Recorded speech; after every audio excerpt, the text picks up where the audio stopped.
이왕이면 뭐 1순위로 볼 수 있는 건 S&P 500 나스닥은 ISA 계좌 안에서 장기 투자하는 것을 일단 제1 목적으로 해주시는 게 세금을 가장 줄일 수 있는 방법이 될 수는 있고요. 자, 두 번째로는 연금 계좌 안에서 만약에 S&P 500 나스닥을 투자를 했다. 그리고 나서 많은 이익이 생겨서 나중에 그냥 한꺼번에 다 해지해서 찾게 되면 이때는 세금이 조금 많이 붙기는 합니다. 16.5% 정도의 세금이 붙는데 그래도 중요한 건 건보료와 금융소 종합과세에는 아무런 영향을 주진 않아요. 네. 그냥 16.5 세금 깔끔하게 떼고 그냥 과세가 끝나기 때문에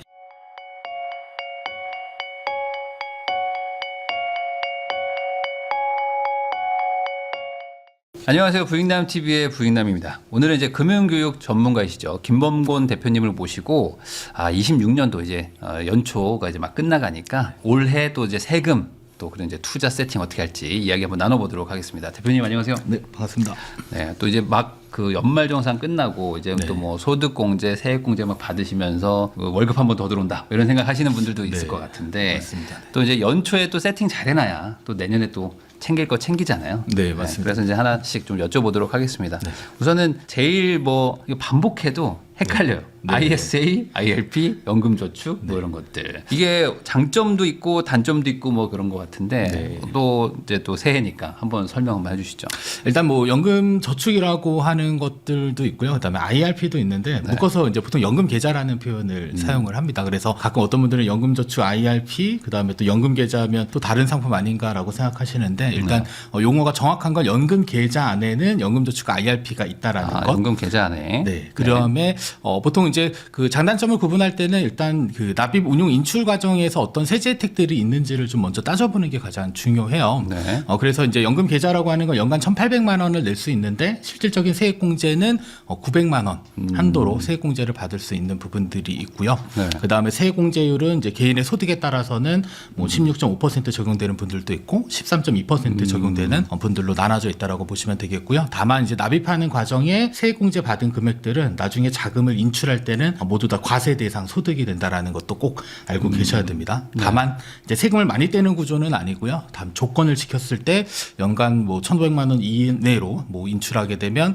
뭐 5.5에서 뭐 낮게는 3.3%의 세율이 적용된다라는 것은 기본적으로 일단 나중에 세금은 부과된다라는 것은 알고 계셔야 그럼 되겠고요. 연 1,500 이상 인출하면은 네. 그 원래 받았던 것만큼 또 되고. 이제 선택지가 두 개로 생겨요. 하나는 이제 종합과세를 선택할 수도 있고요. 네. 하나는 이제 분리과세를 선택할 수 있는데 뭐 종합과세는 뭐 다른 소득이랑 합산돼서 뭐 다시 한번 세금 신고를 하는 걸 의미하고요. 그 다음에 만약에 이제 내가 분리과세 선택했다, 네. 그때는 16.5% 세금만 딱 떼고 이제 끝나게 되는 그런 과세 체계로 되어져 있습니다. 네. 그다음에 이제 운용하는 과정 중에는 이제 과세 이연이라고 해서 발생되는 뭐 이자 배당 원래 세금 떼야 되는데 15.4% 세금 안 떼고 네. 얘를 계속적으로 재투자할 수 있는. 그래서 사실 투자 기간이 길면 길수록 이익이 많이 생기면 생길수록 세금을 떼지 않는 세전 금액이 계속 입금이 되니까 일반 계좌에서 세금 떼고 지급받아서 운용하는 것보다는 더 낫다. 절세 측면에서는 좀 월등히 좀 유리한 면은 있고요. 그다음에 인출 과정에서는 좀 조건들이 좀 복잡하기는 한데 뭐 사실 뭐 연금 수령 한도도 있고 연간 1,500만 원도 있는데 일단 과세 이연된 모든 세금들은 인출하는 과정 중에 이제 과세되는 부분들로 기억을 좀 해주셔야 됩니다. 다만 연간 1,800만 원 낼 수 있는데 네. 900만 원까지 세액공제 받으면 어떤 분들은 또 세액공제를 받지 않은 납입액이 있을 수도 있거든요. 근데 그런 금액들은 나중에 인출할 때는 아무런 세금이 적용되지 않는 그런 특징들도 있으니까 좀 기억해 주시면 좋을 것 같고요. 그다음에 보통은 뭐 연금 계좌라고 해서 연금의 형태보다는 뭐 최근에는 그냥 세금을 줄일 목적에서 사실 연금 계좌 안에서 발생되는 모든 이자 배당에 대해서는 현재로서도 뭐 건강보험료 그리고 금융소득 종합과세와는 아무런 관계가 없기 때문에 네. 이제 좀 장기적으로 투자하면서 세금도 좀 줄여야 된다 판단되시는 분들은 일단 연금저축을 잘 활용해 주시면 좋을 것 같고요.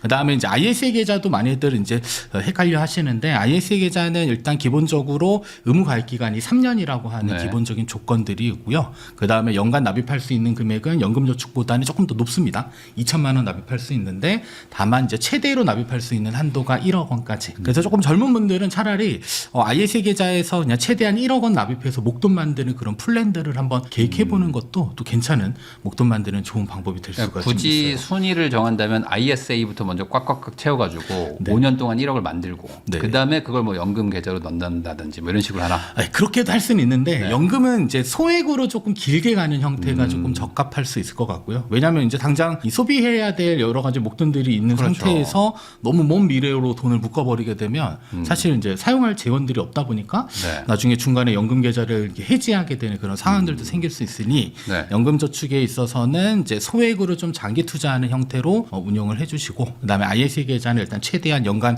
2천만 원 한도까지는 최대한 납입해서 일단 1억 만들기를 좀 목적으로 해주시면 사실 계좌의 용도를 좀 구분하는데 좀 도움이 될 수가 있습니다. 저 ISA 계좌가 2천만 원을 넣을 수 있잖아요. 그게 예를 들어 3년 지나면 6천만 원이잖아요. 네네. 근데 예를 들어 계좌를 올해 만들었어요. 근데 네. 올해 2천을 안 넣은 거예요. 그럼 내년에 4천 넣을 수 있어요? 네, 이게 2월이 돼서 2월이 돼요. 사실 연금저축은 2월이 안 되는데 그러니까 ISA 계좌는 그냥 뭐 나중에 필요하면 가입하겠지보다는 일단 개설해두고 네. 한 5년 지나면 그냥 1억짜리 통장이 하나 생기게 되거든요.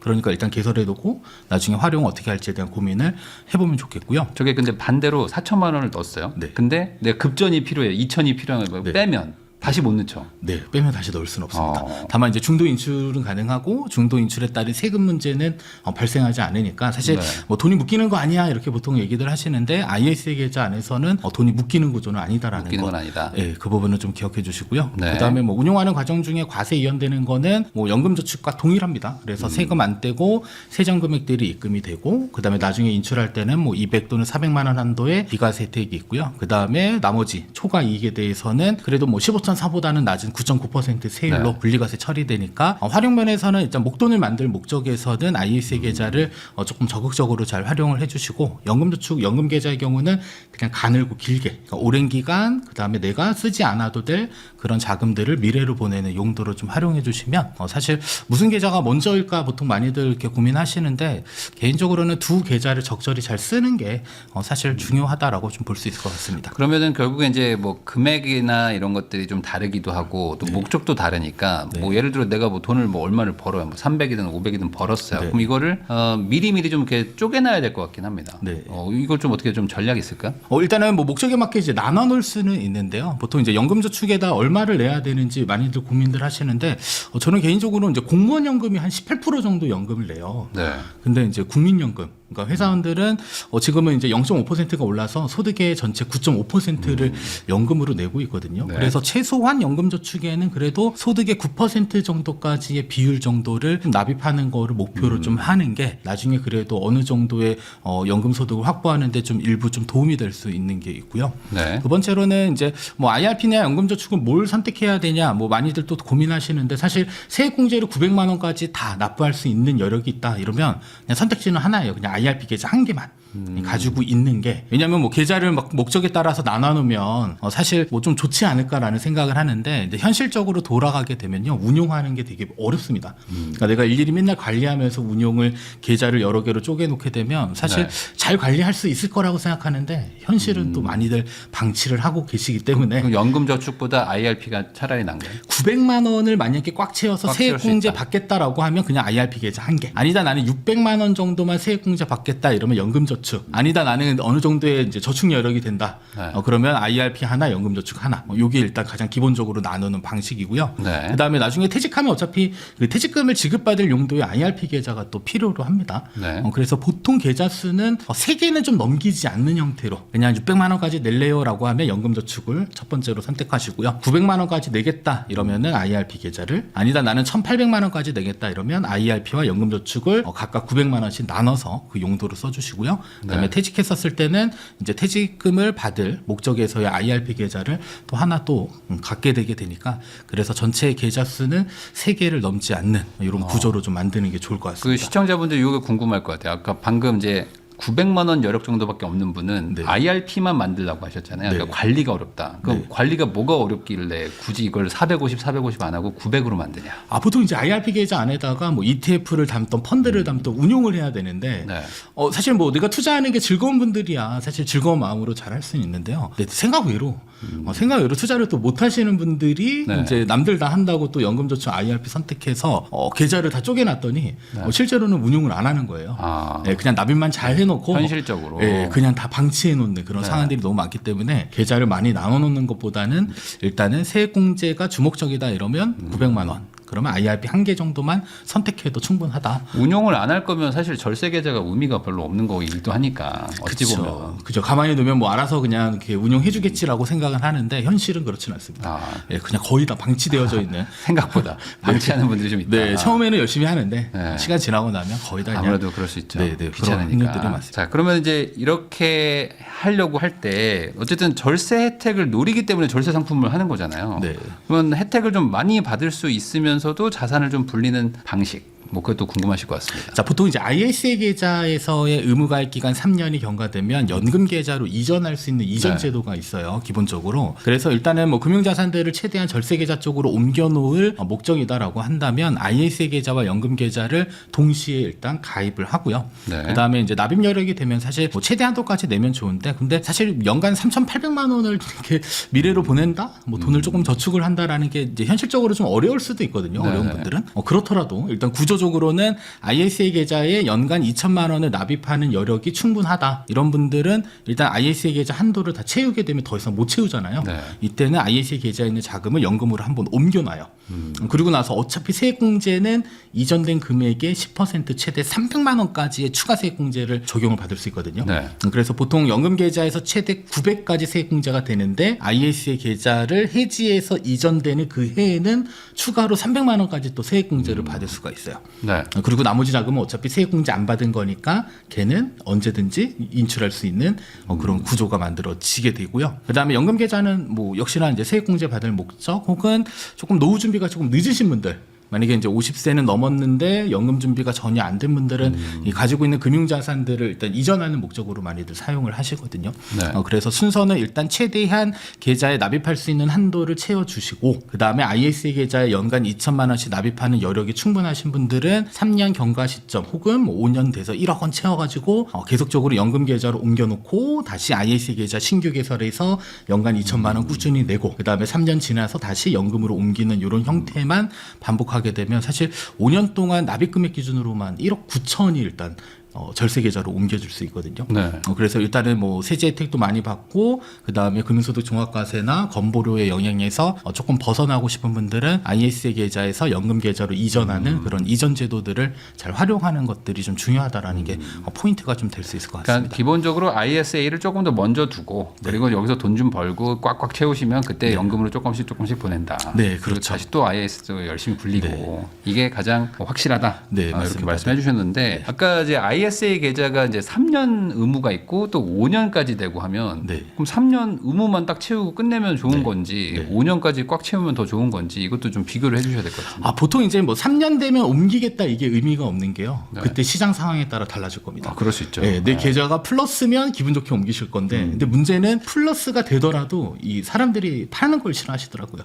매도에 대한 의사결정을 아마 못 내릴 가능성들이 있기 때문에, 근데 이거는 미리 좀 정해놓을 필요가 있는 것 같아요. 어쨌든 오늘 팔아서 다시 사면 약간의 시차는 발생하지만 결국 수익률은 사라지지만 평가 금액은 그대로거든요. 네. 예를 들어 뭐 이렇게 50% 이익이 났는데 오늘 이걸 팔아서 다시 샀다라고 하면 50% 이익 난 건 사라질 수는 있죠. 0%긴 하지만. 네. 근데 금액으로는 이미 수익이 나 있으니까 파는 거를 너무 두려워하지 않으셨으면 좋겠고요. 그 다음에 뭐 3년이냐 5년이냐 이런 계획들도 어떤 분들은 보통 ISA 계좌가 1년에 2천만 원씩 낼 수 있는데 연도 기준이거든요. 네. 예를 들어서 뭐 2026년 12월에 가입해서 2027년 1월이 되면 1월 달에 4천만 원을 낼 수가 있어요. 그래서 사실 의무가입 기간이 3년인데 실질적으로 납입할 수 있는 납입 금액은 8천만 원까지 낼 수가 있는 구조가 되기 때문에, 그래서 여력이 좀 되시는 분들은 딱 3년 채워서 8천만 원 납입해서 자꾸 반복해서 옮기는 경우들도 있습니다. 근데 개인에 따라서는 사실 연간 2천만 원에서 최대 1억 채우는 게 어려운 분들께서는 차라리 그냥 최대한 1억 원을 납입하는 걸 목적으로 하시고, 그 다음에 내가 목돈을 사용할 목적이 없다 때는 연금 계좌에다 옮겨놓고 다시 저축할 수 있는 여력들은 ISA 계좌에다 자금을 내서 또 불리다가 또 추가적으로 납입할 수 있는 여력이 더 생겼다라고 하면 또 연금을 옮겨놓는 이런 형태로 좀 ISA 계좌는 연금 저축과 짝꿍처럼 네. 좀 같이 데리고 다니면 좀 활용도가 좀 높아지지 않을까. 요게 근데 조금 좀 헷갈려가지고 네. 좀 더 단순하게 그러니까 3년 의무가 되면 그냥 깨는 게 괜찮은 거예요? 웬만하면. 근데 보통 이제 비과세 혜택 200 또는 네. 400만 원 받으려고 반복하시는 분들도 있는데, 근데 중요한 건 해지를 했어요. 만약에 이제 6천만 원 내서 해지했는데 네. 그럼 6천만 원을 어디에다 담아둘 건지가 일단 다시 만들면. 네, 다시 만들면 2천만 원까지 2천밖에 안 되니까. 네, 나머지 4천만 원. 4천은 또 이제 뭐 계좌 또 만들어서 또 굴려야 되니까. 네. 또 근데 그것도 스트레스다. 얘를 연금으로 안 옮길 거면 네. 일반 계좌에서는 또 역시나 이제 투자하다가 또 세금 문제가 또 생길 수가 있기 때문에 그러니까 뭐 새로 개설하는 건 너무 좋은데 내가 납입할 수 있는 여력 엔드 이미 쌓아놓은 돈들은 어느 계좌에다가 담아둘지를 결정하지 않은 상태에서 무턱대고 해지하게 되면요 들어갈 돈들이 없는 거예요. 그렇죠. 어디에다 담아서. 근데 내가 보통 운영하지? 저쯤 되면은 이제 네. 그 전셋집을 하나 얻어서 독립을 하든 네. 뭔가 결혼을 하든 뭔가 하나 목돈 쓸 일이 나올 것 같긴 한데. 네. 네. 근데 이제 목돈은 또 중도 인출할 수 있으니까 네. 예, 어느 정도 이제 기능적인 측면에서는 사용할 수 있는데 근데 보통 제가 보니까 ISA 계좌는 약간 장기 투자를 원하시는 분들도 있기는 한데 네. 보통 이제 젊은 이제 청년층이다라고 하면 거의 다 목돈을 소비할 목적의 3년쯤 계좌 되면 예, 맞습니다. 예. 차도 한 대 사고. 네, 뭐 그런 이러려고. 식으로 이제 소비용 계좌로 이제 사용하는 게 좋을 거다. 네. 보시면 됩니다. 알겠습니다. 그러니까 웬만하면 뭐 끌고 가는 것도 나쁘진 않다. 네, 네. 나쁠 건 없다. 자, 그럼 이제 아까 말씀도 잠깐 해주셨지만 이제 퇴직 계좌로 이제 IRP도 있는데 네. 이게 이제 기존에 납입하던 계좌가 아니고 이제 새로 받아야 되는 거죠, 이게. 아 퇴직급이요? 네. 아 퇴직금은 이제 기존에 있는 계좌로도 받을 수 있고요. 아니면 이제 새로운 계좌로 받을 수 있는데. 굳이 그럼 새로운 걸로 할 이유가 뭐가 있어요? 근데 이제 돈의 속성 때문에 그렇습니다. 돈의 네. 속성. 보통 이제 납입했을 때는 이제 세액공제 받은 금액들 그리고 이제 거기 안에서 쌓인 운용 이익들이 있게 되고요. 그 다음에 신규 계좌로 또 만약에 퇴직금을 받게 되면 그 IRP 계좌 안에는 또 퇴직금에 대한 금액이 또 들어있게 되거든요. 근데 문제는 나중에 이제 세금에 대한 정산의 문제인데 이 퇴직금이 들어온 건 퇴직소득세가 과세되고 네. 그 다음에 퇴직소득세가 감면되는 부분들이 있다 보니까 나중에 연금을 인출할 때 그 퇴직금은 연간 1,500만 원 조건에 들어가지는 않습니다. 근데 가장 중요한 핵심은 뭐냐면 퇴직금을 그냥 노후자산으로 사용할 목적이다. 이때는 사실 뭐 기존에 납입한 계좌에 합쳐도 큰 틀에서는 뭐 사실 네네. 활용도는 별로 뭐 그렇게 변화는 없는데 만약에 중간에 일부를 좀 찾고 싶어요. 만약에 퇴직금의 일부만 찾아서 소비하고 나머지는 그냥 노후자산으로 쓴다라고 했을 때 하나의 계좌에 합쳐놓게 되면 안타깝게도 IRP는 중도 인출이 안 돼요. 네, 법적으로 뭐 내 집을 마련한다든지 아니면 뭐 6개월 이상의 요양이 필요하다든지 그러한 조건이 부과되지 않으면 사실 중도 인출이 안 되기 때문에 그때는 돈이 필요하니까 어쩔 수 없이 IRP 계좌를 통으로 해지하게 되는 상황들이 올 수 있거든요.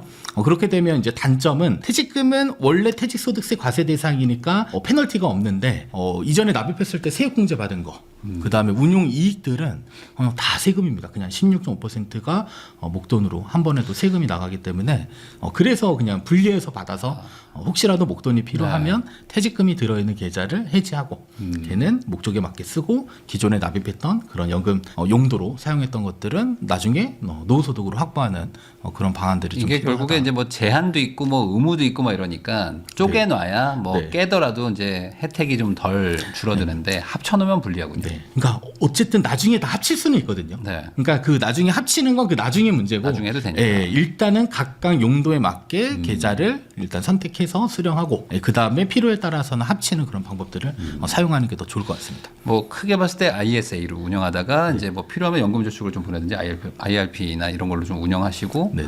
퇴직금은 따로 네, 해라. 퇴직금은 퇴직금 용도의 계좌로 별도로 받아놓고 나중에 혹시라도 통합이 필요하면 그때 그때 당시에 가서도 합쳐도 전혀 문제가 없기 때문에. 괜히 귀찮다고 합치는 게 오히려 더 리스크가 있는 거네요. 그렇죠. 왜냐하면 어느 날 갑자기 뭐 목돈을 또 쓸 수도 있는데 그때는 뭐 IRP를 전부 다 해지해야 되니까 그때는 생각지도 않던 손실이 네. 또 생길 수 그러니까 있어서 어느 정도 좀 쪼개놓을 필요는 있다. 네, 맞습니다. 이렇게 좀 정리할 수 있을 것 같습니다. 네, 김범곤 대표님하고 이야기를 나누고 있는데요. 그러면 이제 이렇게 쪼갰다고 쳐도 결국에 이제 내가 절세 플러스 투자를 통해 가지고 자산을 불릴 목적도 있는 건데 그러면 이걸 이제 어디다 투자를 해야 되냐. 결국에 이제 절세 상품이니까 절세가 잘 되는 거에 투자를 해서 이득을 봐야 되는 거잖아요. 네네. 이게 좀 배당하고 좀 잘 맞는 건가요? 보통 이제 절세 계좌 안에서 보통 이제 그 피하는 이제 그 자산군이 하나 있는데요. 바로 이제 국내 주식형 국내 주식. ETF들은 대부분 이제 피하는 게 좋다. 왜냐하면 이게 아이러니하게도 국내 주식형 ETF의 매매 차익은 세금이 없어요. 원래 비과세인데 네. 연금 쪽으로 들어오게 되면 나중에 연금소득세 과세 대상으로 바뀌게 됩니다. 괜히 세금을 낸다. 네. 그래서 어차피 없는 세금인데 얘를 연금으로 이제 이익이 발생되게 되면 연금 계좌 안에서 나중에 빼게 되면 또 다 모든 소득이 세금으로 잡히니까. 그거는 뭐 ISA로도 안 해도 되는 거잖아요. 사실. 네, 맞습니다. 그냥 일반 계좌에서 하는 게. 그냥 국내 주식은 그냥 내 계좌에서 네. 해라. 그다음에 얘네들은 이제 과세 이연 효과가 크기 때문에 중간에 네. 발생되는 현금 흐름들, 얘네들을 세전금에 입금된 걸 계속 재투자할 수 있는 목적에서는, 그래서 절세 계좌에서 항상 이게 따라다니는 꼬리표가 절세 계좌 안에서는 국내 상장 해외 ETF를 적극적으로 운용하는 국내 게 상장 해외 네, ETF. 그게 유리하고요. 이제 그 중에서도 이제 선택하는 거죠. 내가 차익 목적이냐, 네. 아니면 이제 배당을 받을 목적이냐. 그랬을 때 뭐 차익 목적은 이제 장기 투자에 대한 해당되는 거고요. 그 다음에 뭐 절세 계좌 안에서 이제 배당받는 포트폴리오를 구성해서 꾸준히 배당을 수령하면서 재투자하고 나중에 이제 배당금만큼만 또 인출하시는 분들도 있거든요. 네. 그런 목적에 있어서는 배당 ETF들도 좀 잘 활용해 보는 것도 좋을 수 있을 것 같습니다. 월배당 ETF 뭐 이런 것들 요즘에 많이 나오는데 네. 그걸 좀 어떻게 활용하는지 설명을 조금 더 해주시면 좋을 것 같아요. 보통 이제 그 연금 계좌 안에서 인출을 할 때요. 네. 이게 좀 아이러니하게도 ETF는 자동 매도가 안 돼요. 그러니까 내가 만약에 100만 원을 뺀다라고 하면 100만 원 어치의 종목을 팔아야 됩니다. 네. 그러면 필요할 때마다 들어가서 종목을 매도하는 그런 행위를 통해서 현금 흐름을 만들어야 되는데 사실 되게 번거로운 일이 또 될 수 있거든요. 그래서 그런 번거로움들을 조금 더 손쉽게 해줄 수 있는 게 바로 이제 월배당. 왜냐하면 배당금이 들어오면 현금으로 들어오거든요. 걔는 자연스럽게 내가 인출을 할 수 있으니까. 그래서 어떤 분들은 배당을 이제 세팅을 해놓고 배당금만큼만 인출해서 이 소비 목적으로 사용하시는 분들도 계세요. 그래서 배당은 단순히 뭐 어떻게 보면 뭐 고정 현금 흐름이 나와서 좋은 점은 있는데 제가 개인적으로 생각했을 때는 지금 당장 쓸 돈이 아니면 배당보다는 성장 쪽이 조금 낫고요. 네. 나중에 자금을 인출해서 이 고정 현금 흐름을 일부 만들어야 된다라고 했을 때는 그때는 월배당 ETF를 좀 적극적으로 활용해서 내가 필요한 만큼의 자금들의 일정 부분을 배당으로 조금 충당하는 목적에서 사용하면 또 괜찮습니다. 월배당 ETF를 사용하는 게. 그러니까 월배당은 일종의 그냥 매달 월급처럼 그냥 따박따박 알아서 주니까 네, 그냥 그런 것도 이제 팔고 사고 귀찮아하시는 분들 많으니 네. 그냥 뭐 몇 달 지났더니 또 뭐 돈 쌓였어. 그럼 이것도 네. 꺼내서 뭐 딴 거 사고. 네, 맞습니다. 생각이 들었어요. 네, 그런 형태로 사용하는 게 가장 이제 적합하다라고 그게 볼 수 좋다. 있습니다. 그리고 이제 젊으신 분들이나 아니면 굳이 그런 돈이 필요 없다면 좀 성장형 쪽으로. 네, 근데 이제 뭐 또 나름 뭐 포트폴리오 균형을 맞추기 위해서는 일부는 뭐 안전한 자산, 네. 그 다음에 일부는 이제 성장 중심의, 그 다음에 일부는 재투자 지역을 마련하는 형태에서는 이 배당을 같이 혼합하는 형태. 그래서 사실 이제 가장 균형 잡힌 것은 일부는 안전하게, 네. 일부는 성장 중심에서, 그 다음에 일부는 지속적으로 지급받는 분배금을 가지고 재투자할 수 있는 재원으로 쓰는 그런 구조로 좀 포트폴리오를 만드는 게 장기적으로 이제 성장과 배당을 좀 잡을 수 있는 전략들이 될 수 있습니다. 근데 사실 이제 이런 얘기를 들어도 이게 좀 복잡하니까 네. 뭐 예를 들어 뭐 그냥 제일 좋았던 거 뭐 이런 거 설명해 주시면 더 좋을 수도 있을 것 같은데 뭐 실적 좋았던 거 뭐. 실적. 요새는 근데 사실 안 좋은 게 없어서. 그래도 사실, 요즘에 네. 물려 있는 분들도 또 있고 하니까. 네.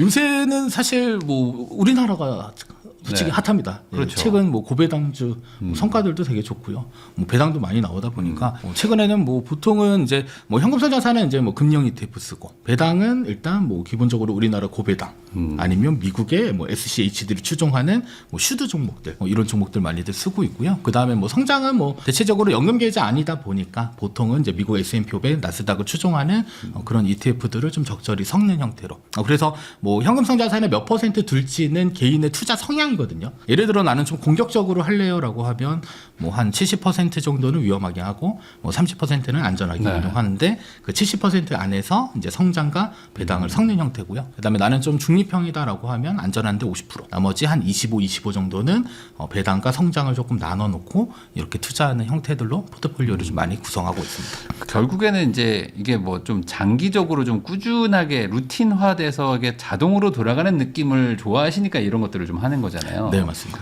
사실 그런 거 안 하고 난 사고 팔고 하고 싶으면 그냥 개인 계좌 터가지고 하면 되는 네. 거니까. 그래서 그 절세 계좌 안에서는 규칙을 좀 정해놓고 그냥 루틴하게 그냥 알아서 돌아가. 좀 지루한 투자다라고 생각해 주시는 게 어떻게 보면 좀 절세 계좌를 좀 장기간 운용하는데 그러니까 여기를 막 신경 쓰기 시작하면은 그거는 이 목적이 안 맞는 것 같아요. 막 올랐나 내려갔나 막 이런 거 따지기 시작하면. 네, 근데 그래도 또 이렇게 절세 계좌에서 트레이딩을 하시는 분들이 지금 계시긴 하는데 그게 의미가 있나 근데? 저는 별로 의미가 없다고 네, 생각해요. 굳이 그걸 거기서 할 이유가 있나? 지나고 나면 안 팔았던 게 가장 수익이 좋더라고요.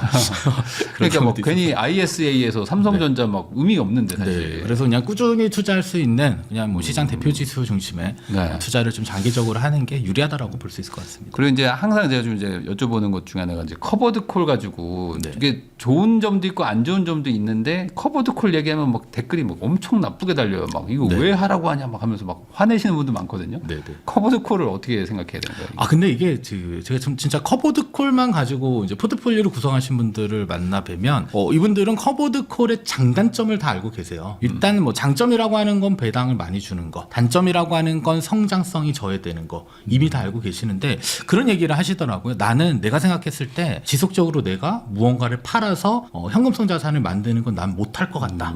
거기에 대한 대안으로서는 적합한데 이제 문제는 분배율이 너무 높은 것들, 뭐 20% 넘어가는 종목들도 정말 많거든요. 네. 자, 근데 이 단점이 뭐냐면요, 20%의 배당을 주면 가격으로 20%가 빠지게 돼 있습니다. 보통 이제 분배락 영향 때문에 분배락일날 만약에 월 1%의 배당을 주면 1% 가격은 빠지게 돼 있거든요. 그럼 만약에 1%씩 12달이면 12%잖아요. 그러면 결국에 가격은 12%가 빠지게 돼 있어요. 근데 문제는 그 기초자산이 12%를 성장하지 않으면 결국에는 계속 마이너스가 나는 거죠. 원금 빼먹기로 했다. 네, 그래서 보통 이제 뭐 제살 깎아먹는다라는 표현을 많이 쓰는데 그래서 커버드콜을 좀 선택하실 때는 분배율이 너무 과도한 것보다는 조금 적정선에서, 그럼 적정선이 좀 어느 정도 될까? 보통 S&P 500이 일단 연평균 수익률이 10% 얘기하잖아요. 그러면 분배율 수준은 그래도 이 평균 기대 수익률보다는 조금 낮은 형태. 그러니까 S&P 500 기반이면 평균 10이니까 한 7에서 8% 정도 커버드콜인데 분배금을 주는 상품이 있다라고 하면 그런 상품들은 장기적으로 봤을 때는 그래도 이제 성장과 이제 분배율의 조합으로 봤을 때는 그래도 기초자산이 꾸준히 우상향할 수 있는 구조도 만들어질 수는 있는데 문제는 분배율은 20%인데 실제로 얘가 성장 자체가 20%를 채하지 않거나 아니면 이제 최악의 경우 시장이 안 좋았을 때 예를 들어 뭐 마이너스 10%가 났는데 20%를 빼게 되면 토탈 30%를 빼게 그렇죠. 되는 거거든요. 그럼 그게 회복이 안 될 것 같아요. 네, 그때는 계속 계단식으로 하락하는 구조가 만들어질 수 있기 때문에 커버드콜 선택하는 건 좋은데 돈을 인출할 목적이 아니거나 그다음에 너무 과도한 분배율을 주는 그런 상품들은 조금 피해야 되는 게 중요하다. 그러면 이거는 결국에 그런 걸까요? 그러니까 일종의 뭔가 이렇게 막 묻어두기 투자를 하고 네. 뭔가 상가 사놓고 월세 받듯이 그냥 나는 이거 그냥 신경 안 쓰고 싶어. 신경 안 쓰고 그냥 월 뭐 100이든 200이든 받고 싶어 하시는 분들이 선택하는 거네요. 근데 분배율은 좀 낮아야 돼요. 낮은 걸로. 네, 낮은 거는 괜찮은데 10% 너무 과한 건 20%, 어차피 네. 다 원금 빼먹기니까. 네, 맞습니다. 그냥 어느 순간에는 막 진짜 영원히 이제 돌아오지 않는 원금을 회복할 수 못하는 그런 상황들도 좀 발생될 수 있기 때문에 그렇죠. 너무 과도한 분배율은 조금 피하고. 뭐 공짜로 주는 건 아니다. 네, 맞습니다. 그럼 대충 한 5, 6% 정도를 노리고 하셔도 괜찮을까요? 한 5, 근데 6% 보통 이제 커버드콜은 5, 6%는 다 넘어요. 기본적으로. 기본적으로. 네, 어차피 한 그냥 커버드콜을 쓰지 않았을 때 고배당이 이제 많으면 5에서 6%거든요. 그만 9, 10 정도를 노리시는 겁니다. 네, 보통 이제 그 정도 이상. 보통 6%를 초과하는 분배율을 목적으로 하시는 분들이 이 커버드콜을 사용하게 근데 조금 만약 되더라고요. 10억에 넣어놓으면 월 500인데 네. 괜찮네요. 최근에는 또 괜찮았습니다. 네, 최근에 또 기초자산이 아무리 못해도 500 이상 나오는 네, 건데. 그러니까 이게 좀 아이러니하게도 주식 시장이 좋을 때는 되게 네. 좋아요. 근데 그동안 커버드콜이 출시되고 난 이후로 시장이 나빴던 적이 있었을까를 한번 생각해 보면 아직은 없었던 것 같습니다. 이게 한번 또 원금도 까지는데 여기서 이제 배당까지 주면은 이제 한 4, 5년 지나면 다 없어지고 이럴 수도 네, 있으니까. 거의 막 진짜 그 배당률을 다시 또 이렇게 회복하는 데는 좀 상당히 좀 오랜 시간이 좀 걸릴 이거는 수 있는 조금 부분들도. 조심은 하셔야 된다. 네. 그냥 배당주 정도 투자하는 것도 나쁘지 않겠네요. 원금이 보장되는 거에서 일부 좀 배당 나오는 거. 그런 종목들도 있어요, 네. 실질적으로. 그래서 그냥 기초자산 자체가 금리형 ETF 네. 이런데 매월 배당 주는 형태의 종목들도 있기 때문에 그냥 어떻게 보면 뭐 예금 같은 경우는 1년 있다가 현금 흐름이 생기지만 월 배당은 매월 주잖아요. 네. 그러니까 사실 1년 동안에 받을 이자를 이제 매월 이렇게 나눠서 받는. 그러니까 나는 이제 심리적으로 안정적인 걸 원해. 그리고 고정 현금 흐름만 발생되고 원금 순치 가능성을 네. 최대한 피하고 싶다라고 하면 그런 기초 자산들도 충분히 존재하고 있기 때문에 그런 월 배당 ETF들도 잘 활용해 보면 좋을 것 같습니다. 그 결국에 이제 이거를 관심 있어 하시는 분들은 올해 세팅을 딱 해놓고 난 그냥 잊어버리고 싶다 이런 분들도 많을 것 같거든요. 네. 그러면 이제 올해 이제 또 새해니까 네. 26년도에 그래도 좀 괜찮아 보이는 어떤 뭐 ETF나 뭐 종목 이런 거 있을까요? 일단은 저는 그 ETF의 시가총액들을 좀 먼저 살펴보는 편입니다. 네. 일단은 시가총액이 높은 이유는 저는 있다고 생각하거든요. 사람들이 예전에는 막 투자를 잘 못한다라고 했는데 요새는 상당히 좀 잘하는 것 같아요. 그리고 많은 사람들이 선택한 종목들은 다 이유가 있다. 그래서 보통 이제 네이버에 검색하셔가지고요, 이 증권 탭에 가면 ETF ETF를 찾을 수가 있어요. 네. 그렇게 되면은 이제 다양한 이제 그 섹터들을 좀 볼 수가 있는데 그래서 오다가 이제 국내 업종 쪽을 좀 찾아봤는데 시가총액 제일 높은 게 한 6조 원 정도 자금이 되고요. 종목을 봤더니 역시나 반도체. 네, 그다음에 2위 종목도 반도체. 네. 그다음에 3위 종목은 아이러니하게도 아까 잠깐 얘기한 커버드 위클리 커버드 콜이면은 매주 그 주 단위의 이제 옵션 만기를 가지고 네네. 있는 이제 그 커버드 콜인데 보통 이제 옵션을 만기일 기준으로 따지거든요. 그래서 뭐 먼슬리, 위클리, 네. 뭐 데일리 이렇게 나누는데 그래도 이게 엄청나게 또 이렇게 분배율을 주는 상품인데도 불구하고 이 3조 원 이상의 네, 많은 자금들이 요즘 분위기 좋으니까 뭐 네, 엄청나게들 사고 수익도 엄청나게 많이 나 있는. 네. 네, 그래도 시기적으로는 또 많은 이익도 생길 수 있고요. 그러게요. 그다음에 또 반도체 관련돼서 뭐 삼성그룹주, 그다음에 고배당.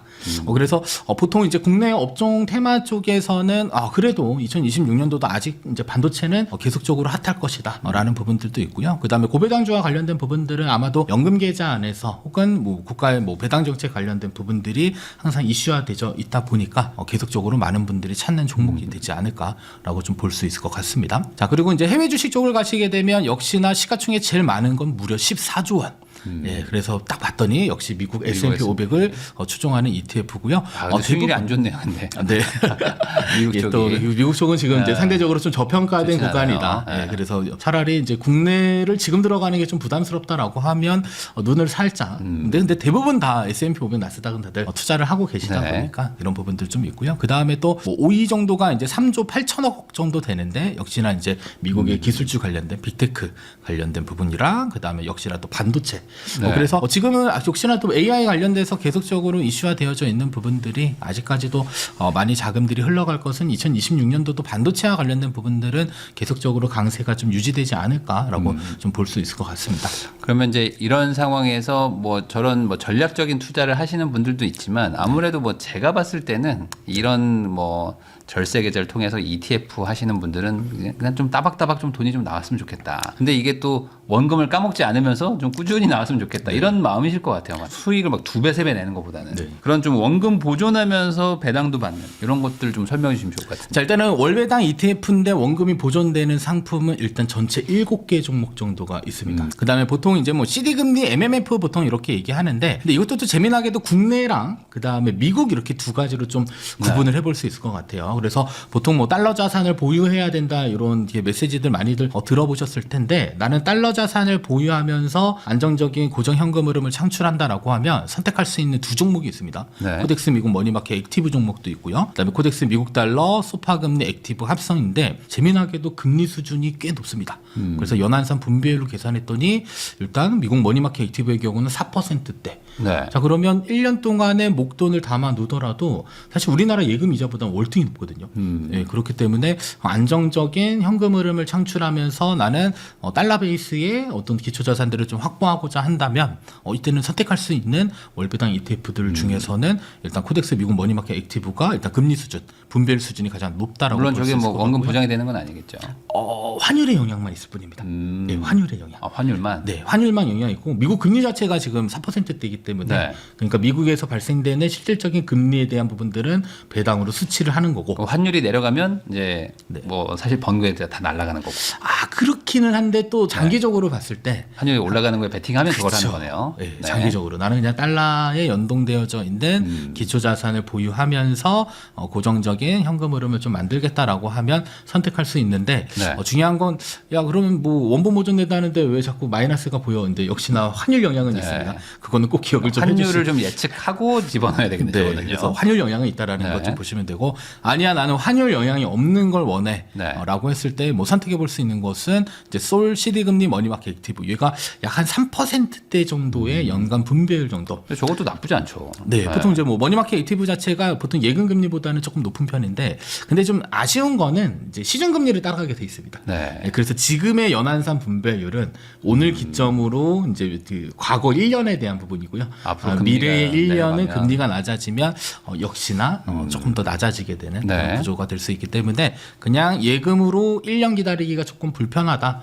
판단되시는 분들은 일단 뭐 선택지는 이제 달러 베이스의 미국 MMF 혹은 이제 국내 CD 금리나 혹은 MMF를 추종하는 이러한 ETF들을 활용하게 되면 어느 정도 원금은 보존되면서 고정 현금 흐름을 만들 수 있다라고 볼 수 있습니다. 그러면 이제 뭐 3%, 2%대들도 있는데 저런 거 보면은 이제 커버드 콜이 땡기겠어요. 아무래도. 네, 20%딱 보면 이제 눈이 안 가죠. 왜냐면은 아니 바로 그냥 종목만 다른 건데 이쪽으로 가면은 뭐 10% 뭐 20%도 주는데 네. 또 주가가 오를 수도 있고 여기는 좀 재미없게 느껴지는. 약간? 그래도 이제 심리적으로 네. 이제 그 잠 못 이루시는 분들, 그러니까 내 원금이 이제 마이너스가 됐을 때 이제 불안함을 느끼시는 분들한테는 좀 적합한 종목이 될 수 있고, 그 다음에 보통 이제 퇴직금. 네, 퇴직금을 나중에 인출을 할 때 보통 많이들 사용을 하고요. 뭐 젊은 분들이야 사실 뭐 굳이 네. 뭐 안전하게 둬서 계속적으로 배당받는 형태보다는 그래도 장기적으로 이제 좀 그러니까 성장 중심의 투자를 좀 해주시는 게 아니면 저런 거를 이제 약간 현금성 자산을 일부러 뭐 20, 30% 가지고 있는 분들도 있잖아요. 네, 그럴 때 그냥 만약에 이제 경제 위기 오면 환율 튈 거니까 네. 뭐 저런 거에 한번 투자해 놓겠다. 네, 하시는 그래서 분들도 있겠네요. 약간 좀 안전자산의 파킹용으로 쓰기에는 이제 네. 적합한 상품들이다라고 볼 수 있습니다.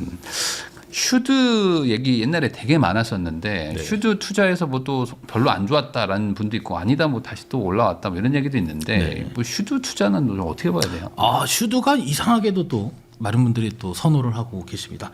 이유는 다 하나입니다. 수익률이 좋았습니다. 네. 그래서 1개월 수익률을 보시게 되면 뭐 타이거 미국 배당 다우존스가 6.1%가 올랐는데 S&P 500은 마이너스 2.64%. 그다음에 나스닥의 경우는 4% 이상 하락했거든요. 그러니까 선방했다. 네, 그래서 사실 이제 어떻게 보면 뭐 나스닥은 기술주 중심이고요. 그 다음에 미국 배당 다우존스는 말 그대로 배당을 꾸준히 늘려와준 그 배당 성장 기업이 100개가 있다 보니까 다소 네. 좀 탄탄한 기업들이 좀 종목 쪽에 좀 있다 보니까 사실 뭐 슈드를 선호했다가 슈드를 또 이제 피해야 된다 이렇게 자꾸들 얘기하시는데 제가 봤을 때는 그냥 다 섞는 게 낫지 않을까.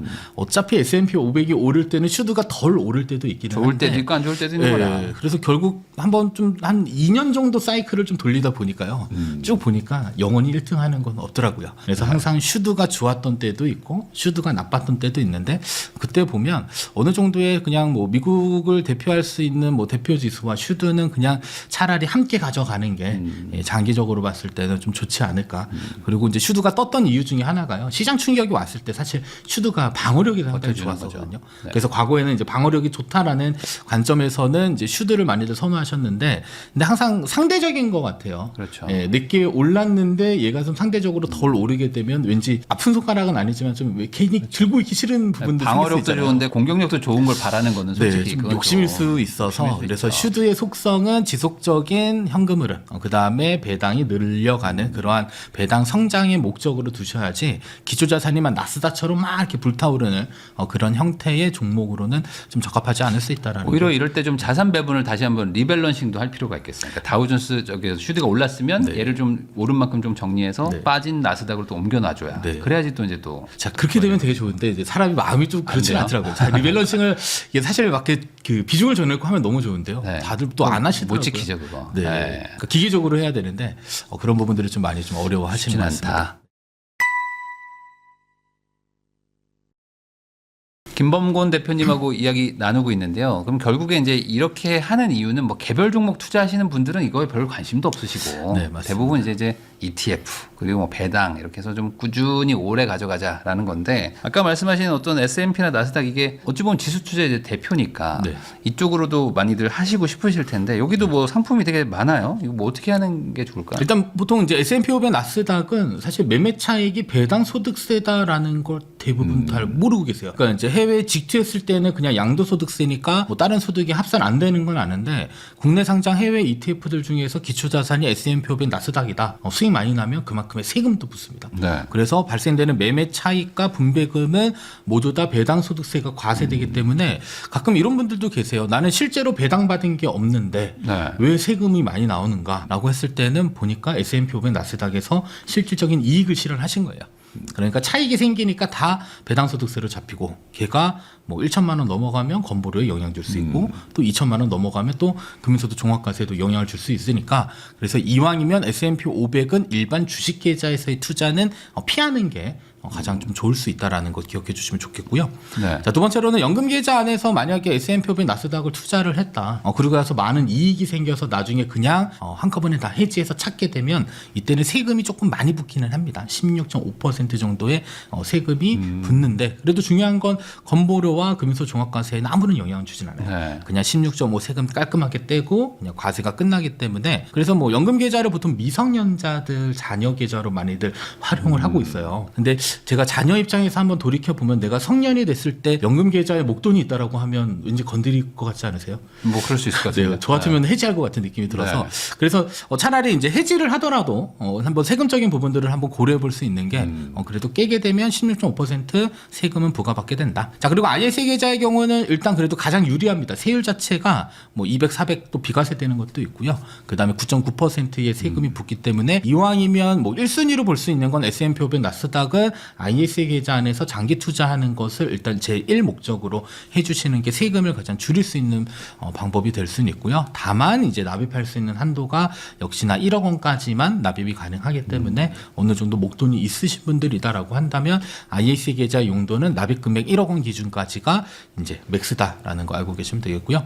그다음에 아예 그냥 뭐 투자 이민 가시는 경우도 있습니다. 해외 직투하는 경우도 있는데 이때는 뭐 발생되는 모든 세금에 대해서는 나중에 매매 차익 생기면 22% 세금을 떼게 되어져 있거든요. 다만 이제 다른 세금에는 영향은 주지는 않는데 근데 숫자로만 쭉 보게 되면 일단 세율은 해외 직투가 가장 높습니다. 22%로 가장 높고 그 다음에 일반 주식 계좌에서의 이익은 다른 세금에 또 영향을 주는 부분들이 있기 때문에 사실 S&P 500 나스닥은 일단 연금 계좌나 ISA 계좌에서 주로 투자를 하시되 나는 또 납입 여력이 충분하다라고 하면 국내 주식 계좌보다는 차라리 그냥 미국의 해외 직투 쪽으로 가서 차익에 대해서 그냥 22% 세금 떼는 게 오히려 세금을 또 줄일 수 있는. 그러니까 저 직투하는 분들은 좀 뭐 소득이 많이 높거나 아니면은 뭐 네. 투자 금액이 뭐 억 단위가 넘어가는 분들. 네, 네. 그런 분들, 그러니까 소위 말해 약간 좀 돈이 많은 분들은 아예 직투가 차라리 그냥 속편합니다. 세금이 네. 깔끔하니까. 네, 어차피 뭐 연금 계좌, ISA 계좌에다가 담아 놓을 수도 없기 때문에 이때는 그냥 모르고 일반 주식 계좌에서 하시는 분들도 계시거든요. 네네. 네, 그때는 생각 외로 그렇죠. 원치 않은 세금들도 생길 수 있으니까. 배당 소득이 뭐 합산돼서 뭐 네, 그러면 막 세금 엄청 나옵니다. 엄청 나오죠. 네, 그럴 거면 이제 미국으로 바로 투자하는 게 조금 더 나은 선택이 돈이 될 수 많으면 있습니다. 직투. 그게 아니라면 이제 차근차근 이제 네, 뭐 쌓아가는 배당, 형태들은 연금 계좌나 IS에서 해라 이렇게 좀 나왔고요. 자, 그리고 이제 국내 상장 해외 ETF도 있고, 네. 그리고 이제 직접 투자도 있고, 요거에서 이제 좀 다시 한번 좀 설명해 주시면 좋을 것 같은 게. 네. 국내 상장인데 또 굳이 뭐 S&P를 여기서 왜 이걸 사는 거야? 뭐 이런 생각하시는 분들도 있을 것 같아가지고.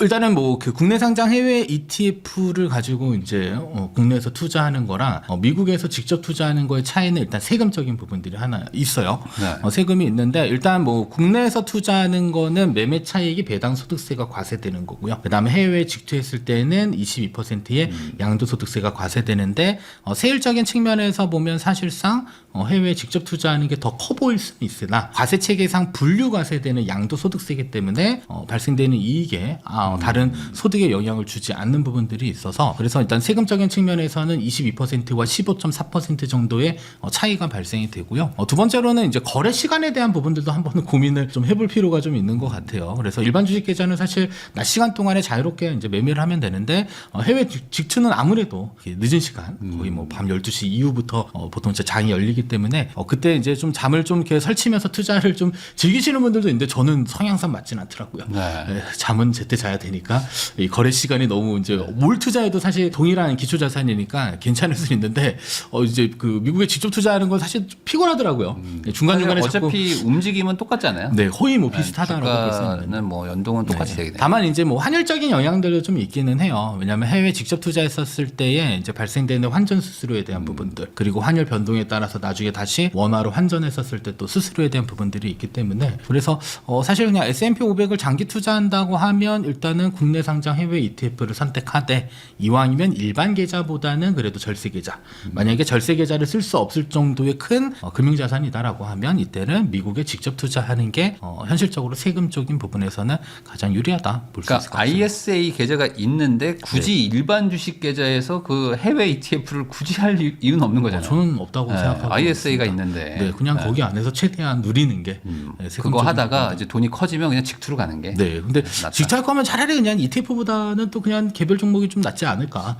사실 뭐 시장을 추종하는 건 사실 우리나라에서도 충분히 할 수 있거든요. 네. 그러니까 차라리 해외 직투는 그냥 미국의 개별 종목들의 투자를 좀 중점적으로 해주시는 게 좀 장기적으로 보면 좀 좋지 않을까. 사실 우리나라에서 사실 웬만한 건 다 할 수 있거든요. 국내 상장 네. ETF들 통해서요.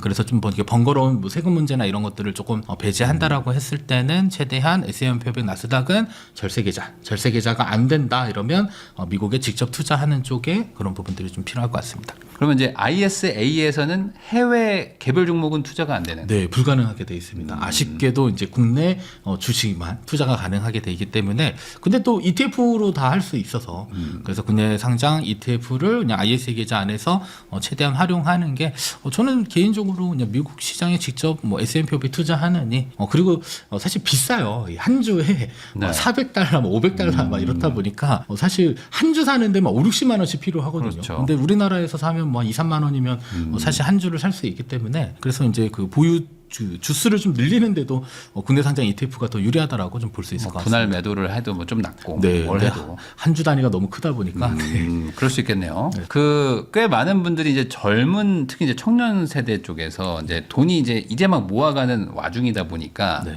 뭐 목돈을 만들려면 좀 빨리 만들고 싶은 마음에 뭐 레버리지도 쓰고 특히 이제 요즘 같이 막 뭐 주식 시장 좋으면은 이건 레버리지 안 쓰면 바보 아닌가 뭐 이런 생각들로 많이들 하시는 것 같은데 레버리지 상품 투자는 좀 어떻게 보세요?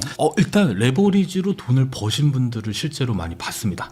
근데 되게 재미나게도 잘 파셨어요. 그러니까 운 좋게 잘 팔았다. 그러니까 이게 보면요, 결국에 꾸준히 적립하고 나서 그러면 1배짜리, 2배짜리, 3배짜리 이렇게 나눠져 있잖아요. 근데 결과만 놓고 보면요, 시장이 좋을 때는 사실 레버리지가 사용되는 그런 종목들이 좋은데 중요한 건 내가 그 타이밍에 맞춰서 빠져나갈 수 있냐. 이게 사실 핵심 사항이거든요. 네. 그래서 이 단기적인 목적보다는 장기적으로 봤을 때는 레버리지 성과가 좋은데, 근데 항상 그 레버리지 성과와 일반 그 1배짜리 ETF를 비교하는 때는 항상 성과가 좋을 때만 비교를 당연히 하더라고요. 그렇죠. 네, 그래서 하락할 때는 또 한없이 하락하기 때문에 그래서 레버리지 투자는 좀 권하지는 않는데 그래도 네. 그 소소한 재미를 위해서 레버리지 투자를 하겠다라고 하면 나름 또 투자 방법이 있어요. 그래서 매일 한 주씩을 삽니다. 매일 사서 목표 수익률을 정해내요. 예를 들어 뭐 나는 10%다, 나는 20%다라고 하면 매일 사다 보면 어느 시점에는 뭐 10%, 20% 도달될 수 있거든요. 그때는 그냥 모두 다 파는 거예요. 근데 전부 다 이익 실현하고 다시 매일 한 주씩 꾸준히 사게 되면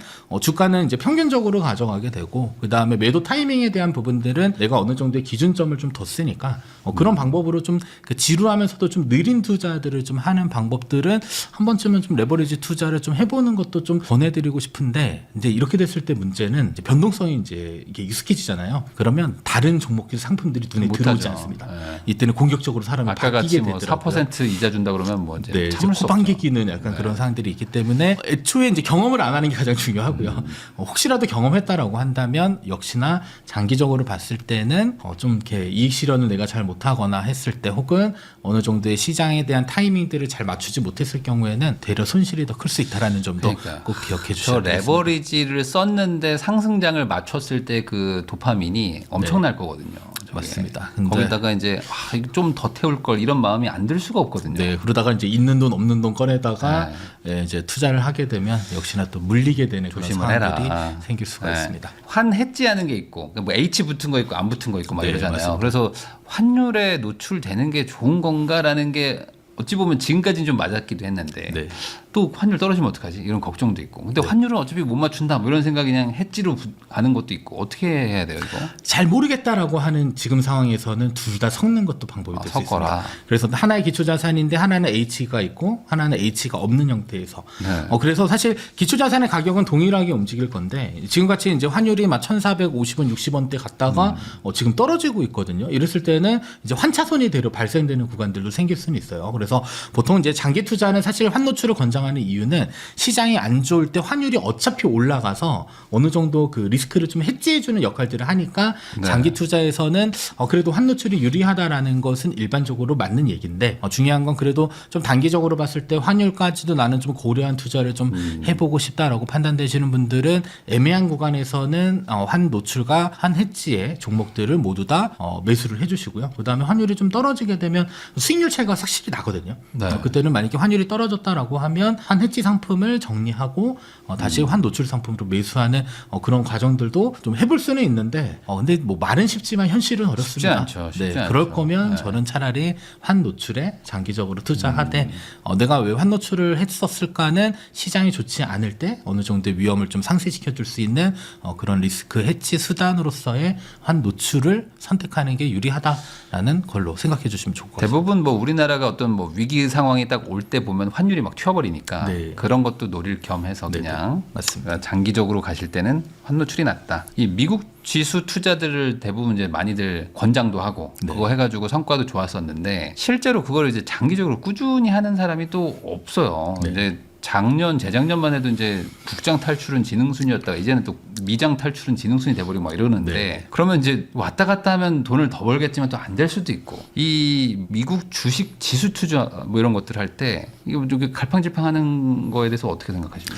일단 뭐 사람 심리가 좀 그런 것 같아요. 최근에도 이제 미국 지수에 열심히 투자하셨던 분들이 갑자기 이제 국내 시장을 좀 사야 되지 않을까라는 생각을 하시는데 근데 좀 시기적으로 좀 늦지 않았을까? 애초에 국내랑 해외를 적절히 섞었으면 중간 이상은 무조건 갔을 텐데 그 당시만 하더라도 이제 국내 시장이 안 좋으니까 다들 국내 시장의 자금들을 이렇게 투자하는 거에 대해서 좀 많이 망설이셨거든요. 근데 또 역시나 이제 현재는 이제 미국 시장이 안 좋다라는 것보다는 저는 약간 상대적인 걸 좀 봐야 되지 않을까. 저희가 보통 수익률이라고 하는 건 연평균 수익률은 1년 단위의 수익률인데 네. 연초가 되고 나서 국장은 올라가고 그리고 미국 시장은 약간 주춤하다 보니까 상대적으로 좀 이렇게 미국이 좀 더디거나 앞으로 좀 성장 가능성이 좀 없다라는 좀 이게 부정적인 시각 때문에 막상 S&P 500을 팔고 만약에 국장으로 옮겨갔을 때 또 지나고 나면 또 국장이 또 고점이잖아요. 또 이렇게 물리게 되면 이 자발적이지 않는 비자발적인 장기 투자를 또 하게 되는 네. 그런 상황들이 생길 수 있기 때문에 과거에도 뭐 3, 4년씩 뭐 계속 장기 투자했던 분들도 많죠. 그래서 그냥 가지고 있는 건 들고 있대. 만약에 신규로 뭐 우리나라 걸 좀 넣어야겠다라고 하면 그때는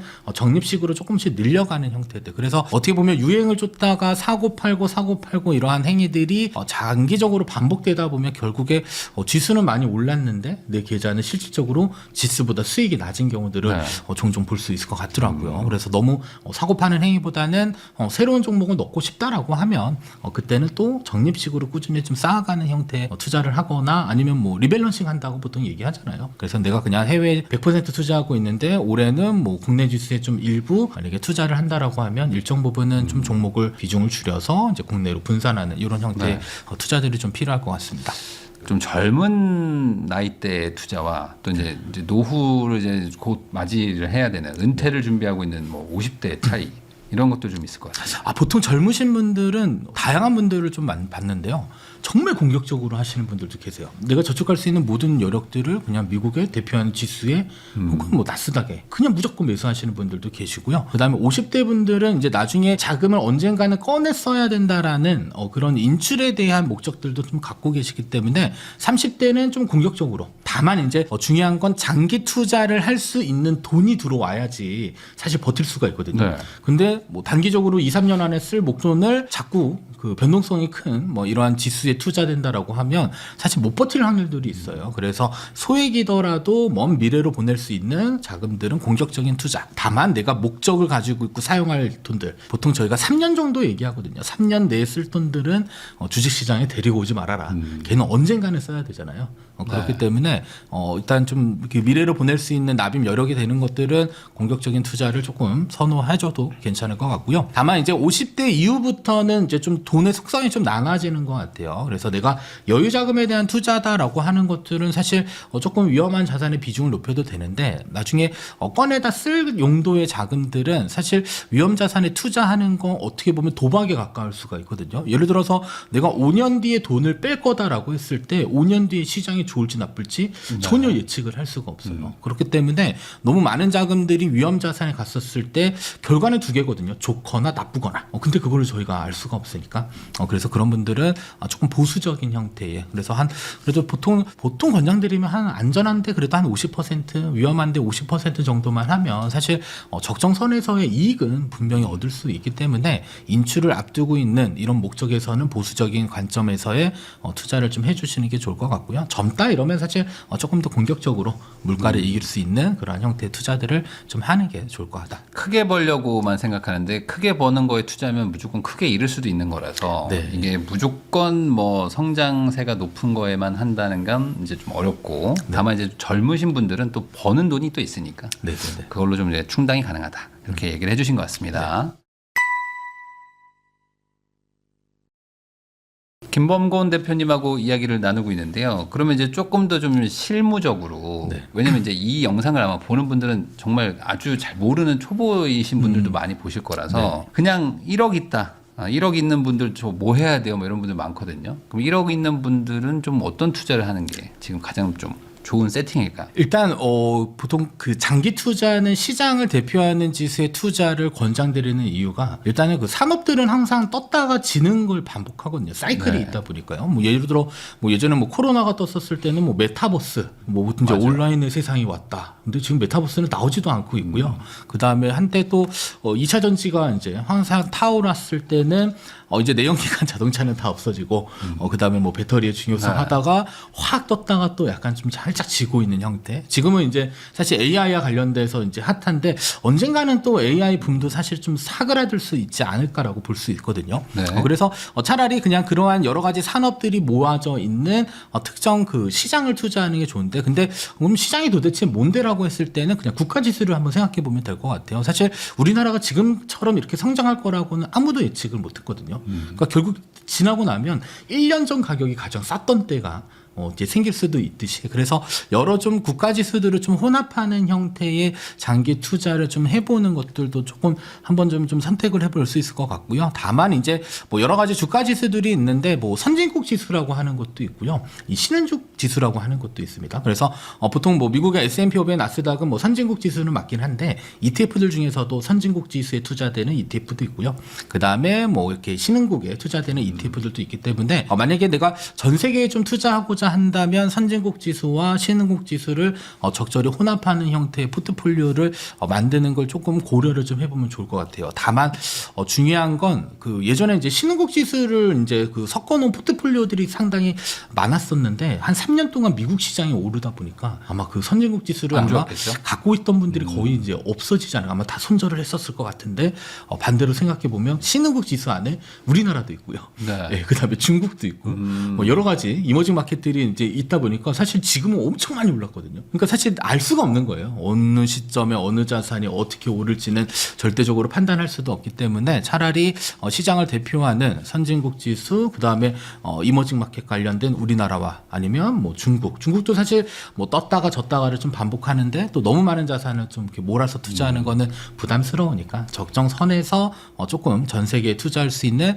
그런 국가 대표 지수들을 좀 포트폴리오에 담아놓고 꾸준히 두다 보면 결국에 그 시장 대표 지수들은 이제 그 경제 성장을 하게 되면 물가가 오르듯이 얘네들은 이제 표면적으로 보는 숫자는 결국 오르게 되어져 있거든요. 네. 그러면 꾸준히 묵혀놓게 되면 결국 물가 이상의 초과 이익은 발생될 수 있다라고 보시면 되겠습니다. 그러니까 많은 분들이 이제 수익률이 높은 거를 노리지만 사실 수익률 높은 거 노리면 이제 하락률도 엄청 큰 거라서 네. 결국에 이제 목돈을 꾸준히 최대한 오랫동안 태울 수 있는 게 핵심인 거잖아요. 네, 맞습니다. 100만 원이 2배 되는 것보다 1억이 뭐 10% 오는 게 더 많은 맞아요. 거니까 네네. 그렇게 하려면은 차라리 이제 지수 쪽으로 뭐 네. 최대한 어떤 국가나 아니면 어떤 글로벌 쪽으로 최대한 오래 꾸준히 그러니까 항상 이 쏠림 현상들이 심하더라고요. 불과 2, 3년 전만 해도 미국 시장에 쏠렸다가 맞아요. 최근 몇 개월은 국내 시장으로 쏠리게 되거든요. 근데 사실 이제 갈팡질팡 하는 것보다는 지나고 나면 이때가 가장 쌌었구나. 그러면 얘가 어느 정도 성장이 되면 일부 자산을 조금 매각해서 다시 좀 저평가된 쪽으로 좀 옮겨놓는. 그래서 보통은 뭐 미국 중심의 투자도 있고 뭐 국내 중심의 투자도 있는데 얘네들을 좀 적절히 혼합한 형태의 글로벌 투자가 어떻게 보면 장기적으로 봤을 때는 정답이 좀 될 수 있을 것 같습니다. 리밸런싱이 진짜 중요하다라는 얘기도 좀 해주시는 것 같고 지수 투자도 이제 뭐 아예 그냥 전체 산업군에다가 하는 것도 있지만 이제 일부 업종이나 섹터로 이제 쪼개면 네. 그러면 좀 더 수익률이 더 높아지는 경우들도 있잖아요. 네네. 막 개별 종목을 맞추면 더 높겠지만 네. 중장기에 좀 적합한 어떤 섹터 뭐 이런 거는 없을까요? 뭐 반도체 뭐 그냥 이렇게 가야 될까? 지금은 사실 이제 살펴보게 되면요. 네. 거의 국내 주식 투자하시는 분들한테 한번 여쭤봤어요. 요새 시장이 좋으시니까 수익도 좋으시겠어요? 라고 물어보면 내 계좌는 아직도 파란색이야 라고 얘기하시는 분들이 있거든요. 네. 그럼 도대체 뭐만 올랐을까? 보면 다 반도체만 거의 이제 네. 주가를 이제 끌어올렸던 그런 기준이다 보니까 사실 유행을 어느 정도 쫓아가는 건 중요한데 근데 사실 우리가 그 기준이 없어요. 어느 정도 내가 만족할 만한 수익이 발생하게 되면 팔아야 되는데 이 파는 행위 자체를 안 하는 그런 형태의 섹터 투자가 사실 제일 위험하거든요. 그래서 보통 이제 기분만 좋았다. 예, 그냥 그때 팔았어야 했다. 그렇죠. 예, 그런 것들을 좀 많이들 생각하시니까 그래서 이제 시장을 이기는 투자를 하는 것들은 유행을 쫓는 건 좋은데 그래도 어느 정도의 수익을 내가 조금 결정해 놓고 나는 한 20-30%만 먹을 거야라고 하면 그때는 그 목표가 도달되면 이러한 특정 섹터들은 반드시 좀 정리해서 또 다른 섹터들로 좀 옮겨가는 형태의 투자를 좀 해주시는 게 좀 좋을 것 같습니다. 이게 또 지금은 뭐 AI 반도체 뭐 이런 것들이 워낙 잘 나가는데 굳이 그거를 또 이제 피해서 투자할 이유도 없긴 하지만 또 반대로 거기 종목들 안에서 하나를 딱 개별 종목을 맞추려고 하시다가 네. 또 못 맞추면 남들은 다 보는데 나만 또 못 벌잖아요. 네. 그런 경우가 사실 많죠. 네. 그럴 거면 그냥 좀 어떤 섹터 ETF 네, 이렇게 네. 해놓으면은 뭐 수익률이 최고는 아니어도 중간만 가도 네, 네. 덜 억울한데. 자, 그게 좀 어려운 것 같아요. 네, 그래서 그 맞출 수 있다라는 생각을 하는 것 자체가 거기서부터 이제 투자가 사실 되게 어려워지는 것 같아요. 맞출 수만 있으면 뭐 뭘 해도 됩니다, 사실. 네. 그 장기 투자를 하다가 항상 그 손해를 보는 케이스가 이제 빠질 때도 있고 오를 때도 있는데 오르는 건 당연하고 빠질 때 이제는 못 버티겠다 해서 막 손절치고 했는데 네. 다시 올라가고 막 그러잖아요. 네, 네. 이거 어떻게 해야 될까요? 좀 주가가 많이 빠지면. 항상 이제 그렇게 생각하셔야 돼요. 지금 가격보다 떨어진 건 사실 그냥 세일한다, 박앤세일 중이다. 그러니까 하락했을 때 잘 사야 되는데 이 사람이 심리적으로 하락한 건 더 떨어질까봐 못 사는 경우들도 종종 생기게 되거든요. 네. 그래서 차라리 이제 투자할 때 마음가짐이 하락했을 때는 조금 더 싸니까 더 많은 자금들을 가지고 투자를 해서 어느 정도 시장이 회복될 때까지 기다리셔야 되는데 보통 물리는 경우가 있어요. 만약에 마이너스 20-30%가 났는데 그러면 이제 의견을 드려요. 한번 더 사보시는 건 어떻겠어요?라고 했을 때 안 사시더라고요. 근데 그렇죠. 언제 파실 거예요?라고 하면 원금이 도달되면 파실 거래요. 그러니까 원금에 대한 집착. 네. 근데 어떻게 보면 지금이 제일 싸거든요. 그러니까 저렴할 때 최대한 꾸준히 사서 시간에 대한 투자를 좀 하게 되면 사실 더 빨리 원금이 회복되는 구간들도 만들어줄 수는 있는데 하락했다라는 것은 사실 뭐 공포스러울 수는 있는데 어떻게 보면 조금 더 낮은 가격에 살 수 있는 기회다라는 그런 마음을 가지고 조금 투자를 해보시는 것도 좀 좋을 것 같고요. 다만 이제 처음에 애초에 이제 포트폴리오를 구성할 때 어느 정도 균형 갖춘 포트폴리오들이 좀 필요한 것 같아요. 예를 들어서 1,000만 원을 가지고 10종목을 그냥 100만 원씩 쪼개 샀다라고 하면 시장은 10%잖아요, 각각. 근데 걔네들이 어차피 나중에 오르락 내리락 했었을 때 일부 팔아다가 일부 사는 그런 균형을 맞춘 형태의 투자를 하면 되는데 보통은 그렇지는 않더라고요. 어떤 특정 종목에만 자꾸 쏠려 있다 보니까 물을 타더라도 이제 네. 보통 물타기라고 하잖아요. 티도 안 나는 그런 형태들이 좀 많이 있기 때문에 애초에 좀 장기 투자는 좀 구조화를 좀 잘 만드셔서 최소한 이제 투자 비중에 대한 이해와 그다음에 그거에 맞춘 종목 선택들을 좀 해주시고요. 그다음에 주가가 떨어지게 되면 상대적으로 오르는 종목들도 분명히 존재할 네. 수 있거든요. 그때는 일부 오른 종목들을 이익 실현해서 낮아진 종목에 다시 재투자하는 이런 형태의 좀 투자를 좀 해주시면 좀 좋을 것 같습니다. 이게 지수 ETF나 뭐 섹터 ETF는 말씀하신 대로 야 이건 박앤세일이야 이게 어느 정도 좀 와닿는데 네. 개별 종목이 빠지기 시작하면은 네. 모르겠는 거지. 이게 어떡하지? 여기 이거 박앤세일인가 아니면 여기 네. 더 빠지나 이제 그러다 보니 네. 가능하면 장기 투자는 좀 지수로 하는 게 네, 그냥 수틀리면 이제 도망가야 된다라고. 네. 일단 사실 영원히 회복 안 하는 것도 있거든요. 맞아요. 네. 개별 종목들은 진짜 어떻게 될지 모르는 네, 거라서. 그렇기 때문에, 그러니까 사실 파는 거를 정해놓고 하는 것도 사실 쉽진 않아요. 뭐 내가 뭐 마이너스 10% 되면 손절하겠다 이게 사실 이 사람 마음이 그렇지 않거든요. 어렵죠. 네, 그렇기 때문에 장기 투자는 이왕이면 시장을 대표하는 그런 지수 거기에 조금 더 내가 알파를 가져가겠다라고 하면 그래도 조금 유행을 쫓는 섹터를 하시되 다만 너무 많은 비중을 섹터로 두지는 마시고요. 그 다음에 개별 종목들은 좀 어렵습니다. 사실 이 정답이 없는 게임이다 보니까 뭐가 무조건 좋다 나쁘다라고 판단하기 어렵기 때문에 그래서 사실 ETF를 좀 최근 많이들 선호하시는 게 아닐까. 개별 종목에 대한 투자의 어려움을 그래도 좀 상쇄시켜줄 수 있는 투자처가 ETF니까 그래서 상장지수 펀드를 좀 꾸준히 하시는 걸 좀 권장드리고 싶습니다. 지금 뭐 삼성전자가 뭐 20만 원 넘어가고 하이닉스 뭐 100만 원 넘어가고 있는 네. 와중인데 국내 주식 투자를 지금 들어가는 거 이거에 대해서도 어떻게 생각하세요? 오늘도 이제 여쭤보시더라고요. 네. 저 포트폴리오에 국내를 좀 넣는 건 어떻겠습니까라고 여쭤보시길래 남들만 돈 버는 것 같아서. 네, 사실 뭐 비중을 바꿀 수는 있는데 이제 제가 생각했을 때는 이미 과거부터 보유한 분들의 시장이 아닐까. 네, 사실 이제 조정 없이 계속적으로 오르는 시장에 사실 진입을 한다라고 했을 때 물론 이익을 얻을 수도 있기는 한데 또 반대급부로 좀 떨어졌었을 경우에는 또 하락폭이 또 상당히 좀 클 수는 있거든요. 그렇죠. 근데 느낌상에는 계속 올라갈 건 같지만 그래도 너무 많은 목돈들을 좀 진입하기에는 좀 부담스러운 자리니까요. 그래서 전체적으로 뭐 내가 이미 포트폴리오를 가지고 있는데 해외 쪽에 너무 많은 자금들이 있다라고 한다면 일부 포트폴리오를 조정하는 방안에 있어서는 괜찮은데 그냥 갑자기 내가 안전하게 두고 있는 자금들을 꺼내다가 갑자기 국내 주식 올라가니까 한꺼번에 또 사는 그런 실수들은 조금 하지 않으시는 게 다만 좀 하시더라도 좀 적립식 형태의 장기 투자를 조금 생각해 주셔야지 단기적으로 접근해서 사실 뭐 또 다양하게 투자할 수는 있는데 근데 또 이게 어떻게 보면 또 단타 치는 형태의 투자를 할 수 있거든요.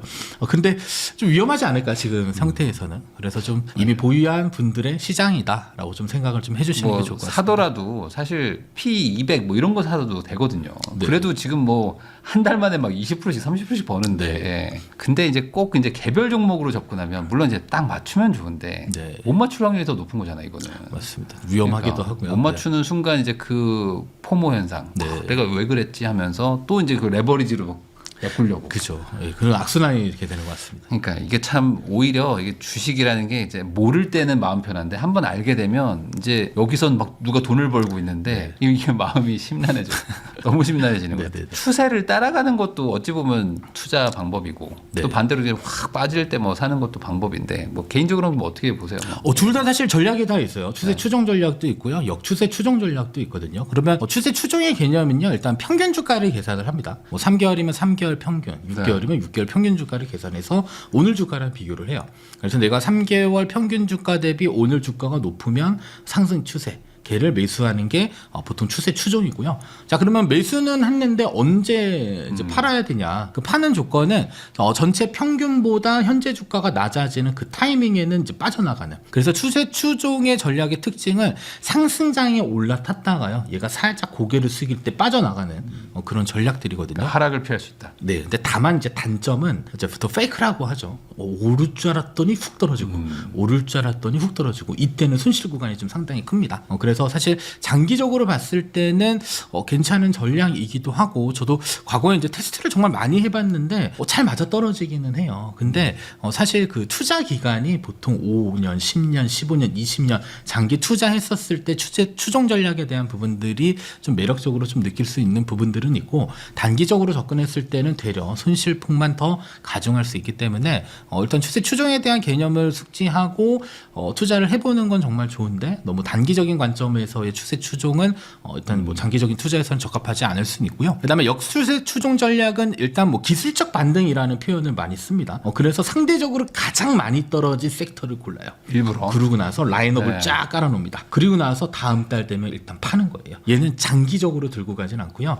기술적으로 반등하는 그런 추세에 있는 종목들을 언제 한번 기대를 해보는 거죠. 보통 많이 떨어지면 한 번은 튀 튀어 오르기도 하는데, 근데 더 최악의 경우는 이제 지하씨, 그러니까 보통 이제 하락했을 때 이제 지하가 있는 줄 알았더니 지옥이 있다 막 이런 표현들 쓰잖아요. 그래서 사실 역추세 추종 전략은 틀리면 바로 나가야 되는. 그래서 이 추세 추종 전략에 재미난 건 예전에 실제로 진짜 하락한 종목들만 골라서 산 다음에 한 달 있다가 되팔고 그 안에서 또 가장 하락폭이 큰 종목만 사서 또 다음 달에 되파는 행위들만 반복해도 사실 이익을 얻는 데는 또 역시나 전략이기 때문에 괜찮은 방법이기는 한데, 해보니까 느낀 점은 귀찮습니다. 섹터를 분석해서 얘가 상승 추세냐 하락 추세냐 이런 것들을 찾아서 내가 매월 그런 추세 추종에 대한 이런 그 시그널들을 확인해서 투자하는 게 처음에 투자 공부할 때는 너무 재밌어서 많이 해봤는데 개인적으로는 추천하고 싶지 않은 방법이기도 합니다. 다만 전략은 존재한다. 그래서 자산 배분이 너무 재미없다, 난 조금 더 다이나믹하고 액티브한 투자를 좀 선호하시는 분들께서는 그래도 추세 추종 전략과 역추세 추종 전략을 한번 공부해 보는 것도 어떻게 보면 좀 투자에 좀 즐거움을 좀 찾는 데도 도움이 좀 될 수 있을 것 같습니다. 근데 괜히 저런 거 이제 맛이 들려가지고 맞아도 문제고 틀려도 문제가 되는 게 이제 네. 불타기 물타기 막 하기 시작하면서 레버리지 타임이면은 이제 큰일 나는 거죠. 그러니까 결과로서는 괜찮았는데 네. 그 과정이 상당히 이렇게 좀 번거롭더라고요. 그러니까 결국에 이제 장기적으로 마음 편하게 할 수 있는 방식을 처음부터 세팅을 잘하는 게 중요한 것 같아요. 그러니까 네. 빨리 돈 벌어서 부자 돼야지라고 생각하면 마음이 너무 힘들은 거예요. 네, 그래서 그냥 없어져 될 돈을 가지고 투자를 했는데 시장이 어느 정도 기회를 줬다라고 하면 그냥 운이 좋았다라고 판단하시는 분들이 어떻게 보면 이렇게 돈을 많이 버셨더라고요. 주식 투자에서 돈 버신 분들 보면 오랜 시간 투자하신 분들이 대부분이었습니다. 그 제가 아까 제일 처음에 이제 1억 얘기를 했는데 1억이라는 돈이 뭐 절대 적은 돈이 아닌데 이 돈을 어떻게든 이제 잘 굴려야 되잖아요. 그러면 이제 뭐 올라갈 때야 뭐 당연히 1억 다 넣어놓으면 좋지만 또 빠질 때 다시 또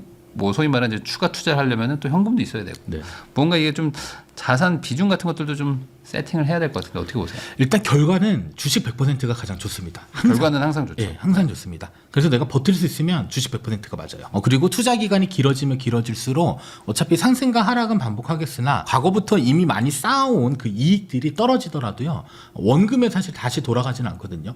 그래서 내가 감내할 수 있는 위험 수준이 만약에 상당히 공격적이다. 그리고 이 자금들은 미래에 필요할 때 필요한 만큼의 자금들을 조금씩 꺼내 쓰겠다라는 목적에서는 사실 위험자산 100%가 장기적으로 봤을 때는 성과는 좋았다. 다만 내가 감당할 수 있는가. 보통 100%면 뭐 주가가 반토막 나면 50% 마이너스 나기도 하거든요. 근데 그런 모든 것들을 견뎠을 때는 결국에는 위험자산 100%가 가장 좋았는데 그래도 우리가 이제 사실 어느 정도의 이익을 좀 가져가면서 또 안전한 곳에다가 뒀다가 또 손실이 나면 안전한 거 꺼내다가 위험한 거 사는 이러한 구조적인 투자를 하시려면 그래도 항상 위험자산과 안전자산의 적정 비중을 조금 가져가는 게 좀 중요할 수 있고요. 예를 들어 뭐 S&P 500의 연평균 수익률이 10%다라고 해서 그러면 내 기대 수익률이 10%니까 가지고 있는 모든 돈을 S&P 500 사실래요라고 하면 대부분 아니요라고 얘기를 하세요. 그리고 기대 수익률이 좀 상대적으로 좀 낮은 경우도 있거든요. 나는 10% 필요 없어요. 한 5% 정도만 되면 돼요. 그러면 어떻게 보면 내가 어느 정도의 이익을 혹은 변동성을 약간 선택하는 거죠. 그 선택의 기준이 사실 위험자산을 전체 몇 % 가져갈까에 대한 부분들로 생각해 볼 수 있거든요. 그래서 뭐 S&P 500이 10%, 안전자산이 만약에 기대 수익률이 3%면 그 둘을 그냥 5대5로만 섞어도 6.5% 정도의 기대 수익률이 돼요. 그래서 나는 기대 수익률이 한 6%다라고 하면 저는 그냥 한 50%는 안전하게 두시고요. 50% 정도는 뭐 미국을 대표하는 지수만 투자하더라도 중간 이상은 무조건 가져갈 수 있기 때문에 그래서 투자 성향을 일단 분석해서 배분을 하는 것도 중요하지만 그래도 어느 정도의 기대 수익률 관점에서 내가 어느 정도의 수익을 원하는지 먼저 체크해 보시고 그거에 맞춰서 비중을 만드는 게 또 좋은 방법이 될 수가 있습니다. 그래서 뭐 이론적으로는 뭐 공격이면 7대3, 안정이면 뭐 3대7라고 얘기는 하지만 사실 이런 것들은 다 숫자에 불과할 뿐이고요. 그냥 내가 가지고 있는 어느 정도의 연평균 수익률에 맞춰서 포트폴리오를 조금 만들어 놓는 게 좋을 것 같습니다. 근데 이제 항상 그렇게 해놓으면 이제 옆에서 막 치고 올라가는 게 보이고 그러면 이제 항상 이 원칙이 깨지니까 역설적으로는 원칙이 그게 명확하지 않으면 사실 이런 투자를 하는 게 위험한 것 같아요. 그래서 이제 계좌를 나눠놔요, 속성을. 그러니까 지루한 장기 투자용 계좌와 그 다음에 내 멋대로 할 수 있는 보통 제가 뭐 강의 다닐 때 많이 얘기하는 게 이제 게임머니 계좌를 좀 하나 둬라. 우리가 항상 지루한 투자만 할 수 없으니까 투자에 좀 재미, 내 멋대로 좀 하고자 하는 그런 투자 방식들을 좀 선호한다고 하면 일단 금액을 조금 정해 두시고요. 그 다음에 계좌 하나에는 조금 공격적인 투자를 좀 해보는 것도 조금 어떻게 지루한 투자를 조금 이렇게 극복할 수 있는 방법이 좀 될 수도 있습니다. 네, 결국에는 이제 투자라는 거는 사실 뭐 정답이 없는 것이고 지나봐야 결과가 나오기 때문에 항상 그때그때 막 휘둘리는데 그 휘둘리지 않고 좀 꾸준하게 할 수 있는 설계도 설계를 잘 해놔야 된다. 네, 그래서 사실 이제 계획을 세우는 게 가장 중요한데 보통 다들 계획을 안 세우시죠. 계획 안 세우고 그냥 계좌 만든 다음에 삼성전 샀는데 지금 2배 올라가니까 큰일 났다 하면서 이제 더 땡겨서 지금 맞습니다. 계좌들의 그 신용이 지금 엄청나게 늘었다는데 이게 어쨌든 지금 분위기는 좋기 때문에 여기서 또 이제 잘들 또 잘 나오셔야 되는데 잘 빠져나오는 게 정말 중요한데 그러니까요. 아마 또 오늘 사신 분들도 정말 많을 거거든요. 엄청 많을 것 같기는 합니다. 근데 또 이게 안 살 수도 없는 게 사면 또 계속 지금 보니까 그죠? 돈 복사가 되고 있어가지고 아 근데 이게 코인 같은 것들도 보면은 돈 복사 된다고 할 때 또 막 들어가셨다가 또 네, 한번 지금도, 물리니까 네. 참 이게 참 어렵지만 뭐 그럼에도 불구하고 또 각자의 책임으로 최대한 좀 좋은 선택들을 하셔야 될 것 같습니다. 지금까지 김범곤 대표님 모시고